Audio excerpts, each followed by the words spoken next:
When Mineplex was first released in 2013, it gained a lot of popularity from YouTubers and normal players alike, even breaking the world record for the most popular Minecraft server. But now, it's 2023 and is nowhere near those numbers. I have a few reasons why I think this happens, starting with the actual gameplay. Mineplex initially gained its popularity from its mini-games that could have been played competitively or casually.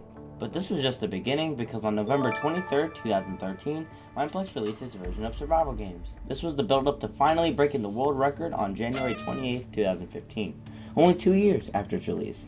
But from here, it only gets worse. Many of Mineplex's players started losing interest in arcade-style games and were more interested in PvP-style games, which was when Hypixel started making Bed Wars and Sky Wars. But Mineplex failed to keep up with the needs of the players, then the server had a bad reputation of being filled with bugs and hackers. Now sure, Mineplex did release Cake Wars, but this wasn't until 10 or so months later. Mineplex was falling apart, while Hypixel was gaining traction. Many of Mineplex's games went 5 years without any significant updates, and the mini-games were filled with exploits because of the next reason, the staff members. Now you might be confused why I'm blaming the staff members. Well, let me explain. What I didn't mention in 2013 when Mineplex was released is that it introduced the actual server structure and background code. But it seems that there was no real plan for the long run and that all the games were put together very quickly to prevent players from getting bored. But in 2017, it started the event known as the firing. This was a time when admins and staff members were fired and leaving volunteer moderators and other inexperienced people to step up and fill such important positions. And Mineplex was now in the hands of inexperienced members of the community to fix it. And to make matters worse, new players were turned off and old players began to leave after the backend code began so large and outdated and the main staff getting fired or leaving. It leaves us with Mineplex now.